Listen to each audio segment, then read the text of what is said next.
Hi, everybody. It's Dr. Trish and my amazing, remarkable partner here, Gary Ramsey. Hello. My partner in sharing his story, his remarkable story of healing cancer, freedom from fear. So today we're here with you for part 3 of our 4-part video series. And just to recap the first 2 parts, part 1, you told us about your incredible diagnosis, right? Right. Your diagnosis in which you could literally die at any minute. Correct. That's what Gary was left with when he left the doctor's office. He was given this diagnosis of a renal or kidney cancer, and that he could literally die at any minute. Yes. So in part 1, you told us how that diagnosis really, really, really changed your life. Completely. From a fear-filled and fear-fueled life, would you say? Well, I wouldn't say, but yes. One that had a lot of fear surrounding it. Okay. All right. But going from having fear in your life to actually having fearlessness be your theme. Yes. Yeah. And then in part 2, you actually shared with us how that fearlessness led you to the clinic in Mexico where your healing really happened. Yes. Right? Yes. And it was, I think the way you shared it with us in part 2 was your freedom from fear of dying. You weren't afraid to die. Correct. Yeah. Correct. Yeah. Yes. And that fearlessness in the face of death led you to be really in the flow to find your path to healing, which is what we're going to hear about today, which is this remarkable clinic that you went to in Mexico. Yes. So take it away. Tell us about the clinic. The clinic in Mexico, as I had stated, I found on a fluke. They did deal with cancer. They were not at all frightened about my situation. And what I loved about it is they, and I mentioned this in the last one as well, they took care of everything. There was no worry. In other words, you were not even considered really a patient. You were a guest coming there in order to be, I guess, almost it felt like rejuvenated. Because they also do spa treatments. They are also a spa, very good spa. But they also function as a hospital. So even coming there, it's on one of the cleanest air places in the Baja. The air quality is one of the highest on the Baja. It is all organic place. They give you everything, the clothing that you wear. Everything is laid out for you. There's nothing that you, the person, have to do other than arrive. And I had to come in. I had to have one of my CAT scans, the original CAT scan with me, the live actual CAT scan. And that was it. And then you come there and they give you everything. Toothbrush, shampoos. I mean, you pack, you do nothing. You literally do nothing. So it sounds like it was more like a hotel than a hospital. Yeah, like a 4-star hotel. Right. And you weren't woken up in the middle of the night for blood draws or temperature checks or woken up at really early morning hours for visitations from people standing over your bed or anything like that. Correct. Your room was a very beautiful hotel room. It had a sitting area, so it was huge. But there was a private sitting area, and then you had your actual bedroom. And then in my room, because I had to have my sister with me, it had an adjoining room. So we had another room with another bed, beautifully done, and then a huge bathroom, which was a walk-in bathroom equipped with all kinds of stuff. And all the rooms, not just mine, were had terraces that went the length of the room, or as long as the room was. And those double doors, which were on the living room side, where you had your little sitting room, and then your bedroom side, but it was still, one continuous long room. And then you had this huge deck that you could sit out on, chairs, tables, the whole thing, which overlooked the ocean. So there was no bad in the room or the room service, which was also spectacular. Your phone was actually the front desk, which really was the medical station. Mm-hmm. So you were assigned a person that was in charge of you in your case.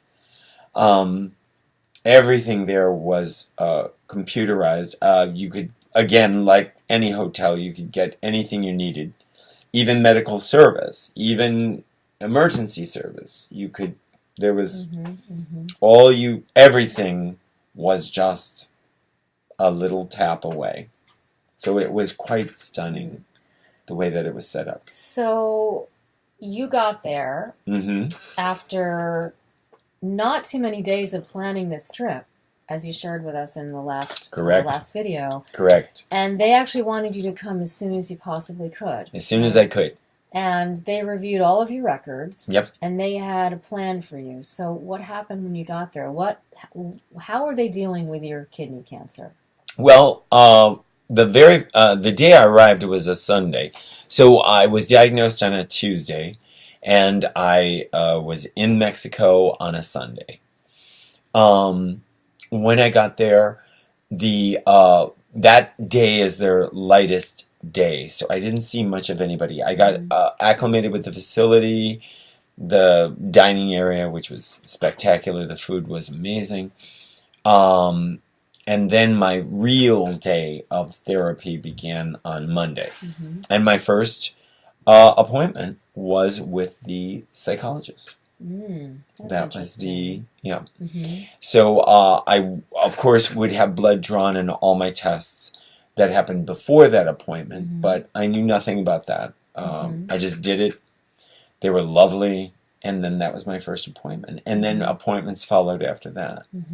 And they were assessing me. They were really interested in my head, my emotional, my well-being, my psychological, much more than the physical. And then we progressed from there. As they got to know me and I got to know them, we progressed from there. There were all kinds of things I could do. I would go to meditation classes, yoga classes, the sounding classes. I mean, there were all kinds of things to do, but there were also medical things that we did. The therapies ranged from everything from, well, one of your big therapies was meals. I mean, meals were huge, considered therapy. Food was considered medicine. Food is medicine. Food is medicine. And then your other therapies, which could be anything from chiropractic, osteopathic, could be just about anything, to hyperbaric chambers. I was put into doing saunas, doing heat therapies, swimming. I mean, just everything. It was all therapy, but you felt like you were on vacation while you were doing your therapy. As a matter of fact, even the walking therapies it all felt like vacation. So it's a very, very stress-free experience. Oh, there's no stress. No stress at all. There's no stress. And there's nothing. Just as a reminder to all of us that stress is a risk factor for disease. Yeah. And stress can impede our healing, even if it's just emotional stress. Right? Even emotional stress. And they wanted to take all of that away. They didn't want you to worry about a thing. If you had any problem, you went to the front desk, and that's it. It's resolved. End of story. And it sounds like it was very supportive, and that all the therapies you're mentioning are therapies that make your body-mind stronger. Yes. And more potent. Yes. So they weren't therapies that depleted you, which we can often do in our traditional... Correct. In our traditional Western approach. Yes. And I was constantly encouraged. There was never a bad word. Everything was simply, this is going well. Or they'd say, I think we're going to change our direction of what we're doing here. I think there's a better way to go. So basically, there was no bad. There was never a bad. There was never a negative. No matter what happened. As a matter of fact, most of the time, I was having such a fabulous time. I didn't even feel, I felt like everything was going great. I only found out later that there were certain things they were concerned about, but those concerns were never made known to me. I was just, they would just keep telling me, just do exactly what you're doing. This is great. You're doing really well. Don't even worry. No horribilizing. Never. Right. Never horribilizing. So helping you to believe that healing was possible. Correct. Yeah. Correct. So what were those things that you said they were concerned about? What were they concerned about? I was losing vast amounts of weight still. As a matter of fact, when I arrived, I believe I was holding at about 146 pounds. But within days, I was losing more because of the diet. And because their whole process, just so everybody understands dealing with the cancer, is they wanted to stabilize my tumor, because the breaking of the tumor was really that was the death sentence. If the tumor fractured in any way or broke off, even the slightest little thimble, a head of a pin, the one doctor said, would break off, that would kill me. So they wanted to stabilize it, which they did. And that was a problem, because getting my body, because I was eating all pure stuff, the cancer was getting angrier and angrier. And feeding time, as I used to call it for my tumor, was I could eat vast amounts of organic food, and it would just be within 2 hours I'd be hungry again. Right. So it became a real problem. And then my blood cell counts were starting to diminish. My red blood cell count was having problems, which I was unaware of, which was going to be problematic in terms of surgery, which they were definitely going to do. We were always going to do the surgery. They just didn't ever know when they were going to do it.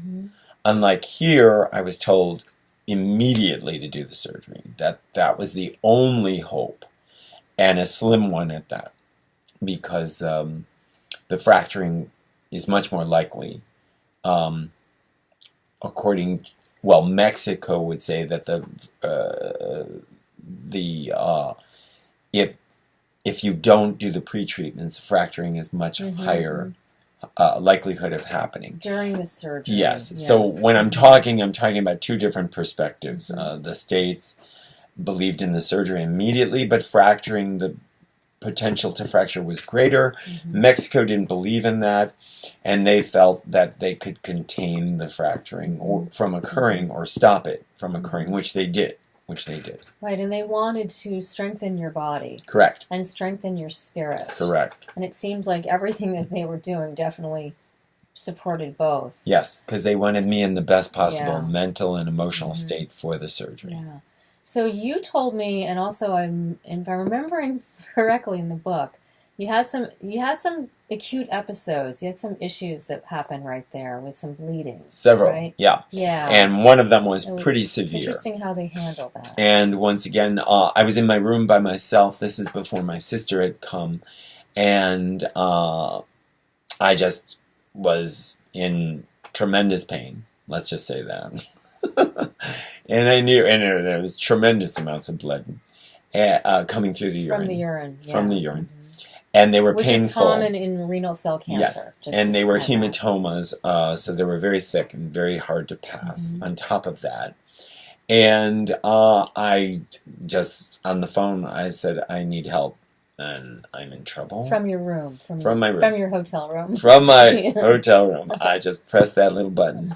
And they were there, and I had a doctor, a nurse, within minutes. I had a doctor, a nurse, and an entire station of everything that they brought to look at me, to check me out, to help me. And literally they just made this concoction, and they said, you take this, you're gonna lay. They just mapped it all out. they said, we're going to stay here with a little bit with you. And then when you feel like you're calmer, let us know. We'll let you just rest and just go to sleep. Unless you want us to stay, which it was all up to me. And they said, and then you should be fine. And literally within, I finally told them I was feeling better almost within minutes. And I said, no, you could go. I will. I'll go to sleep, because I was really exhausted from the whole event. And all of a sudden, I must have laid there for, 10 minutes, 15 minutes. I got up, gone. Do you know what the medicine was that they gave you? No, I don't. Was it homeopathy? It was homeopathy. It was homeopathy. It was not medicine. It was homeopathic. Yeah, so it's homeopathic medicine. Right, so for all of you out there who may not know about homeopathy, homeopathy is a system of medicinal remedies that work with the body to stimulate the body's own healing and fixing response, which is pretty much the opposite of what a lot of medicines that we traditionally learn in our medical training do, which is called allopathy. We use medicines that suppress or oppose the symptom. Homeopathy uses medicines that are actually energetic. They're vibrational medicines that stimulate the body to mount a response to the remedy's little taste of a symptom. And there are specific remedies that can be used for specific types of pain, for hematuria, and so on. So that's just a little aside on homeopathy, which I found really fascinating, that they are very eclectic and very open in their approach. They're doing surgery. They understand the importance of surgery, but they also have these other therapies that are still supportive. And homeopathy can indeed work nearly instantaneously, because it's energy medicine. It's not molecular. It's not molecular. Yeah. Well, it did. And they put it under your tongue, or did you take something under your tongue? Or no, that time I was swallowed, but I did do things under my tongue, but not that time. Yeah. And every occurrence of everything, I mean, that's really pretty much how it went. That was the one that was the most serious. I was in the most pain with that one. But everything was about that. They were big on colonics. They were big on, just everything. But the food. The food was huge. And meals were considered therapy. And the food wasn't the same food for everyone. No, it was I was on special. Yes. Okay, so everybody had a special diet unique to their circumstance. I could do certain things with the group, but then there were individualized things. And sometimes you even had private food sessions, I guess you could call them, where you went to the kitchen at a particular time and they'd give you a special thing just for you at that time of day. Their hardest problem with me was keeping the weight on, and also the hunger. My hunger was getting unbelievable. I would shake. It was almost painful to be hungry. It was almost painful in a way that I had never experienced in my life. These were hunger pains that were like not like regular hunger pains. I've been through that, and I could, these were unbelievable. So I used to call it the tumor's feeding time. Wow. Yeah, it was pretty ravenous. Yes. So there's a part of your book, and I think you told me a little bit about this too in our conversation, in one of our conversations, about a kind of emotional healing process you did with somebody. I forget what it was called, and you had some deep impressions or deep images. Do you remember what I'm talking about? Right. Well, and I'm curious how you see that in all the see the place for that. Because and there were a lot of these, but there was the emotional. It was called the body code. Right. And the body code was I went through it twice. Once before surgery, in preparation for the surgery, and then I did it after the surgery. And that was pretty profound. The one especially after the surgery, after everything had been removed, was really profound because, again, they don't just believe in healing occurring as just a physical thing. It's also a mental, emotional, psychological. I mean, they cover the gamut. Spiritual as well. It's a whole person, completely whole person. Correct. Yeah. So it was the perfect place for me to go. And I felt, which I like to feel, that I'm participating. It wasn't like I was going to go somewhere and everything was going to be done to me.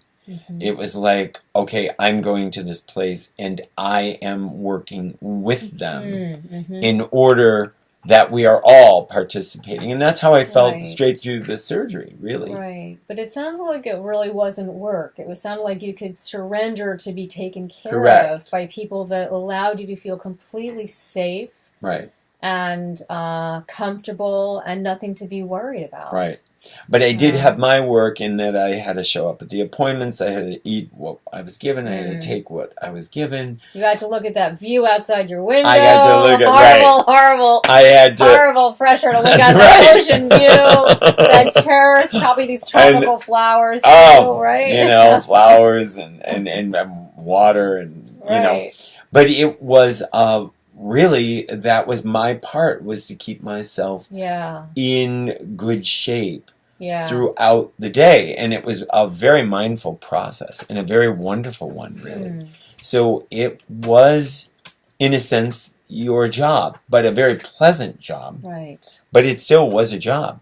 And there were people there that had a terribly difficult time with the diet. Terribly difficult time, especially those that were addicted to, sugar or, chocolate or any of those kind of things. I mean, they had a rough time following the regimes, and even certain people with exercises or any of that kind of stuff. So it was work, but it was work from a very different perspective than what we think. And I never felt invasive. Nothing ever felt invasive. And even the hyperbaric chamber, I mean, I have to be in there sometime for 2 hours at a stretch. And you had to work. You had to, continue the breathing and the deepness. And really, I myself was using imagery of, shrinking the tumors and really cleansing the system and fortifying it. Very important aspects, I feel, and I think contributed greatly. Well, at least I'm here, so. Do you want to talk about the surgery? Yep. The surgery was done at another facility. So I was staying at this wonderful facility, and then there was this huge hospital in Tijuana where we actually did the actual surgery. And literally, that was another amazing place. I had, again, an amazing room. My sister was with me. She had her own place as well. We had a living room. We had a dining room. We had 2 bathrooms. It was really an apartment, is what it was. But it was in a Who hospital. Who doesn't want to go there, right? Right, and it was in a hospital. That was like big time. And then that was the first hospital bed I was in, but it was a very luxurious hospital bed. But it was a hospital bed. You could, maneuver it and lift it up. And it had all the attachments and everything, of which I had many after the surgery. But before the surgery, I mean, again, everything was just beautifully done. And the only problem there is it wasn't as English speaking as the facility I was at. So, which was fine. I mean, I can speak enough Spanish to get by with. My sister, that was a little bit of a problem for her. So I became, the translator, but then once I went into the surgery, that was the end of that. And that was kind of her, crunch time by herself. Which, by the time I got into the surgery, everybody was very hopeful. Everybody was really feeling very good about this. But again, we still were having problems with the red blood cell count. That was still problematic. And there was concern about me making it through the surgery. And how did you feel right before the surgery? I felt that whatever was meant to be was going to be. I was in a very good space about it. Yeah. And I still was not concerned about either, dying or living. I was, whatever was going to be was fine with me. I had it all set with my sister. We even went through things that morning again. It was good. It was very good.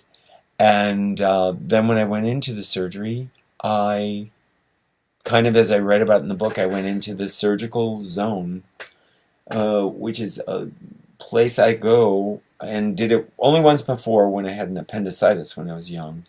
And I just felt like I was floating in a black void, just a dark void, just suspended in a void.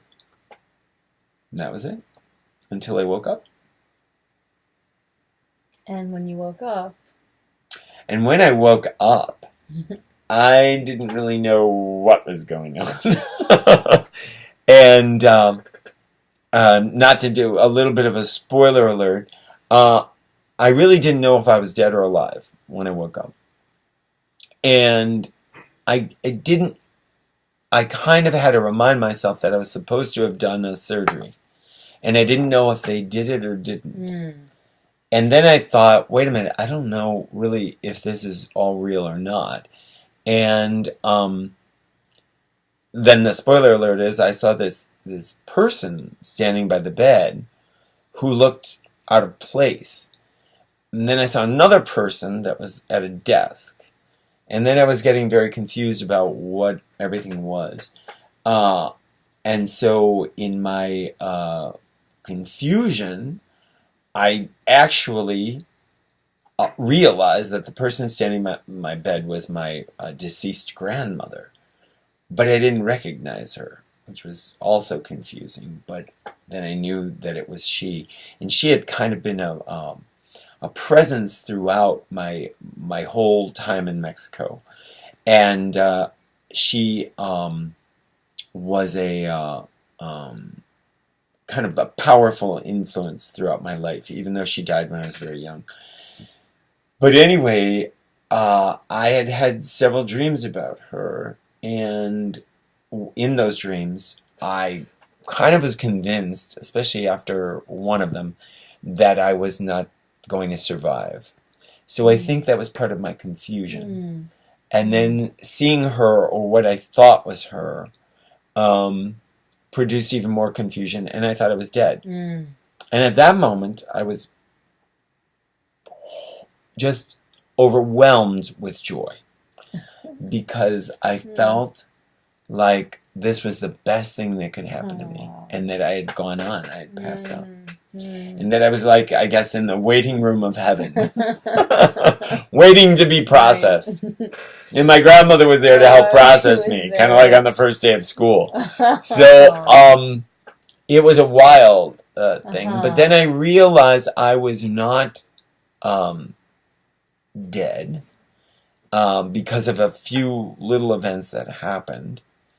And she had been speaking to me, and then I was terribly thirsty. Anyway, the long and the short of it is, you can read about it in the book, is I called out to this guy sitting at the desk. I had tried to call out to him before. Apparently he wasn't responding.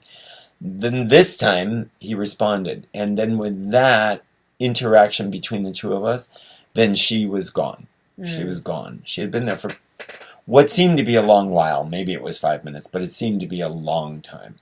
And then I knew I was alive, and that the surgery must have worked, because I knew if I didn't, wake up, or if I, wasn't here, then it didn't work. So, that was really it going in. It was either going to work, and I was going to be alive again, or it wasn't going to work, and I was not going to be. And then I knew after she had left, and I was there with that guy, and I was feeling this thirst, then I knew I was alive. Like, for sure. For sure. And the surgery was a successful surgery. Total success. As a matter of fact, they were even shocked at how well it had gone. The surgeon was, They said it was had come out like a baby, which, by the way, I'd been imagining my tumor was a baby, but I called it Rosemary's Baby. But they were my all my vitals, everything was perfect. They called it a bloodless surgery, which I didn't really understand, but apparently that means that there was no spreading of the cancer, as well as it not killing me, but there was no spreading of it, and it was just impeccable. I mean, there was nothing wrong. I was, of course, all hooked up to all kinds of things when I arrived back in my room, but felt absolutely great. I mean, I was just on a high. I'm sure the anesthesia helped, and the painkillers. That was the first medicine I'd really been given the entire time, were those things. And then that was it. I got back to the room. It had to be relatively on the later side, but I don't really have a time sequence about that. And then we just, I had no real pain, no real problems. I was up the next morning. I was in the shower, hooked up. I had drains and I had things I was attached to, but I was not feeling bad at all. I was feeling very good. And we were out of there, not that next day, but the day after, the morning after. And you went back to your hotel. You went back to the clinic. Right, the clinic. Yeah. Yeah, and then you stayed there for a while after the surgery, right? Where really a lot, in my mind, a lot of healing happened, a lot of supportive healing happened to continue to strengthen your entire being, body, mind, and spirit, if you will. Correct. Yeah. And they decided at that point, because everything was going so well, that they would give me, I would have no chemo, no radiation. I was finally given my stage of cancer, which they were unclear about, even though they knew there was no spreading during the surgery, which I was surprised about because they knew that, like they told me that right away. They told my sister that right away. But anyway, they decided when I got back to the clinic that they would give me a serum that they would make out of the tumor that they removed to re-inject it into me to ensure that all the cancer was killed, that there would be no renegade cancer cells running around, and that I would be immune from ever getting that particular cancer ever again. So I would never be able to get that cancer again after that, which I thought it was a joke. I mean, I just thought, what are you talking about? Because I had never heard of this. Never heard of that before. And I even forget the name of it now. Yeah, it's called, I looked at your records you shared with, Gary shared with me all of his records from the clinic. And they called it an anti-tumor vaccine. Okay. But actually what it was a homeopathically dilute. It's not homeopathy per se, for those of you who know about the real classical homeopathy, but it's a homeopathically dilute preparation made out of a tissue tumor. So it's not the actual molecular mass of the tumor. Okay. It's an energetic, if you will, vibrational medicine made out of the energetic imprint of the tumor. And the theory is, and this is something that's used quite widely in European cancer clinics and in other European approaches. It's not happening in the United States, obviously. We would have heard about it. But this is a way that the body receives a really subtle, which is what homeopathy is, a subtle stimulus to stimulate the body's response to that subtle stimulus. So you're giving a subtle stimulus, sort of like a vaccine. That's why they called it an anti-tumor vaccine, a subtle stimulus of the tumor's vibration, so the body mounts its response as a surveillance to make sure it doesn't come up again, or if there's anything that's going on there to neutralize it. Got it. And it's been shown to be effective in many clinical studies. In animals, for example, they've used this type of approach, giving a small dose, a homeopathic dose of a disease to an animal to prevent them from getting that disease when they expose them to the disease. Did you follow that? I'm not sure I explained it so well. I got it. I got it. And so it's widely used in innovative places like the clinic you went to. And again, it's this kind of supportive, strengthening the body type of therapy rather than let's get the bad stuff and let's chemotherapy it away or let's irradiate it away. It's like, let's make the body stronger and keep the body sensitized and on alert to anything that may come up, but in this energetic, vibrational, medicinal format rather than toxic or powerful drugs that always have side effects, not just main effects. So I was actually fascinated by the fact that they did that and that they're, again, inclusive and, this wasn't a clinic you went to that was just all about faith healing or spiritual healing or, feel good stuff and good food and a nice But they had that. They had all that good stuff. And I know we've talked about it, and you really think that that was just as important as everything else, right? Yeah, yes, I truly do. You told me once, I think, that you said it this way, or you tell us, let me not paraphrase it, that had you gone to Sloan or to Hackensack, they would have done the surgery, but... Right.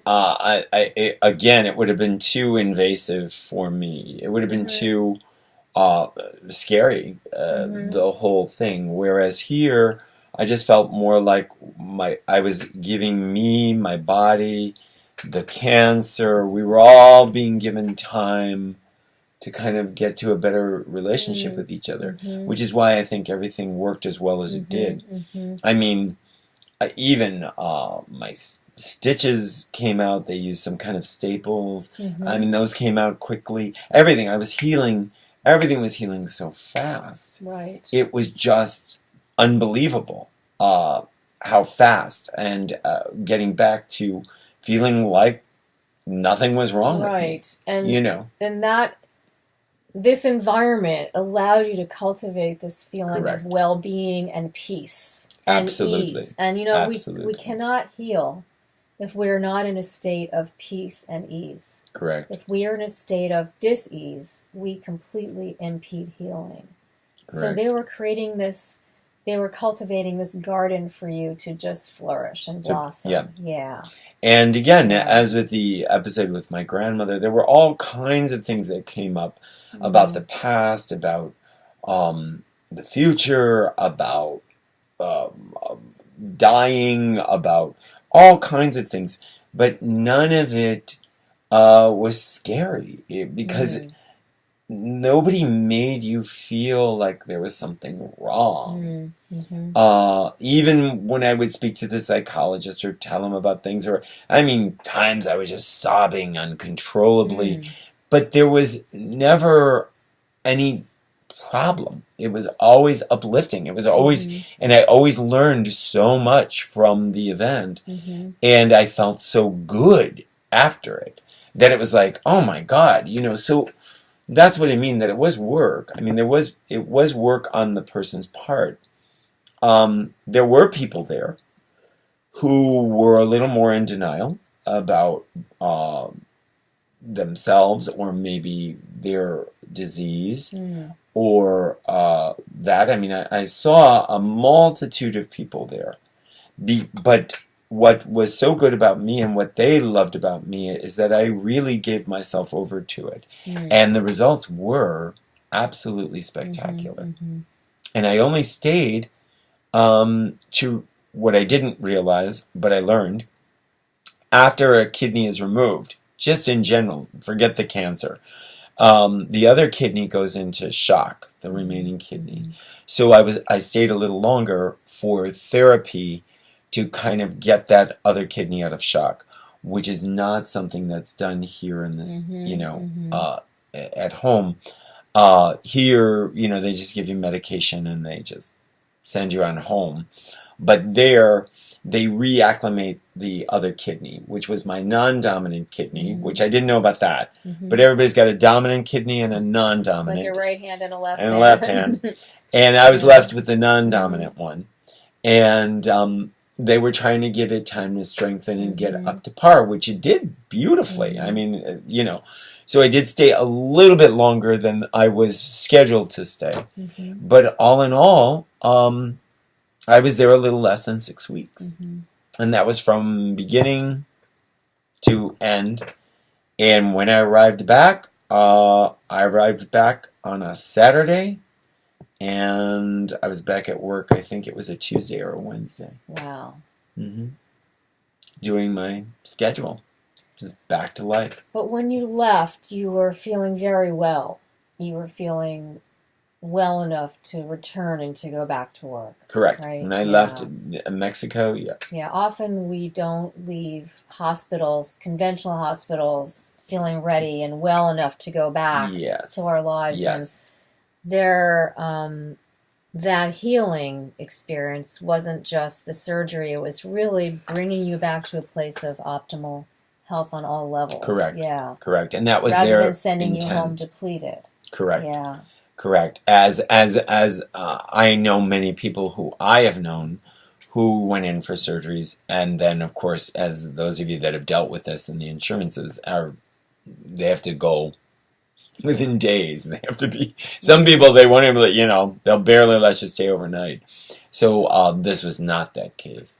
So there was no rushing to go back. There was no rushing anything until I was ready. And then that was even discussed, and I was like, "No, I'm good, to go."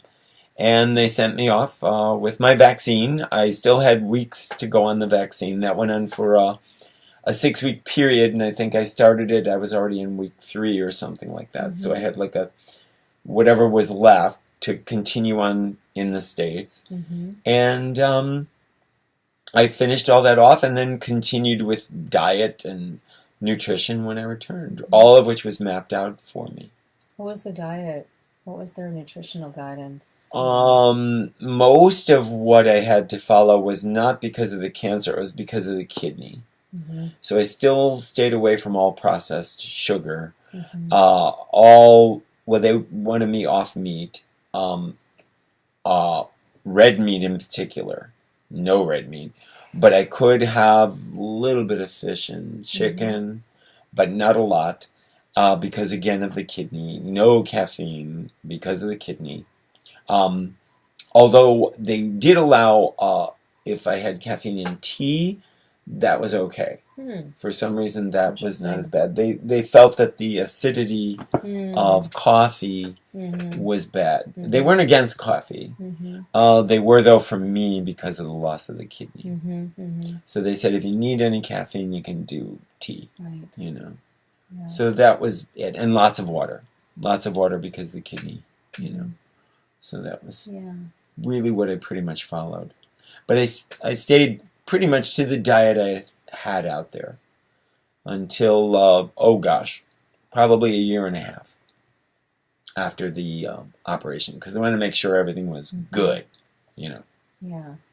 So, Gary, for people who may be dealing with a diagnosis, what's your take-home message to them? Be a real advocate of whatever you choose to do. Whatever the therapies, whatever path, whatever way you have decided to treat your illness, be 100% behind it. Do not fall into the thing of listening to this one and then listening to this one and then I'll kind of do this, but I'll kind of do that. No, it won't work. I don't care what it is. I've now seen people healed from the best of therapies and the worst. And it's not really the therapy. I'm convinced it's about how the individual believes and invests in what they're doing. So that would be my take-home message to everybody out there. Yeah, and that is that can be hard for people. Very. Yeah, I know I've been a patient Very. myself, and in times of fear, and I've had practitioners, even as a physician myself, I had practitioners that kind of helped me cultivate my fear, and it was hard to get in touch with what felt right to me. Absolutely. What was my inner truth? What was my gut feeling about it? And that fear can really get in the way. Absolutely. You know? And that whole disease, illness, dying mentality that we harborize in my field in medicine can really promote that fear. Absolutely. So that's kind of a segue for the next video, right? It is, right? yes. How do we, yes, absolutely. How do we get beyond that fear? And Gary, I really believe is living this amazing fearless life. Okay? Yeah, it's been really good. It's amazing. I have to tell you. We were talking about that before we started. It's really, really good. Yeah. And I think it was based on the way that I handled the situation. I shouldn't say the way that the situation unfolded for me, and having a sense of not being afraid and really giving myself over to what I chose really transformed my life. Yeah, and you weren't afraid of whatever were to happen. You weren't afraid of dying, right? And I myself, you know, as much as I can say, yeah, fear is a paralyzer, fear can send us to action and can create a lot of havoc. I'm not fear-free all the time. Sometimes I'm fear-filled. Sure. So how do we, and a lot of my work is helping people with the mind-body connection too. People who come to me with physical stuff, we help them with their fear. And sometimes doctor here needs to heal herself, right? Sure. So how can we do that? That's part 4, right? So part 4. Part 4 is an offering to all of you of tools to free yourself from fearlessness. And we may not always be fear-free as Gary is, really. But how can we move from a place of fear to a place of peace when we're in that place? And I think that place of peace is where all the clarity comes, where all that gut connection comes. And so much of life is fear-filled all around us. Our culture is fear-filled. It's hard not to pick it up, even if it's not coming from within us to begin with. So that being said, that is going to be part 4 of our video series. We're going to offer you tools to experience fearlessness and to bring that into your daily lives. All right. Thank you, See Gary. you then. Thank you. Ciao. All right. Bye. And...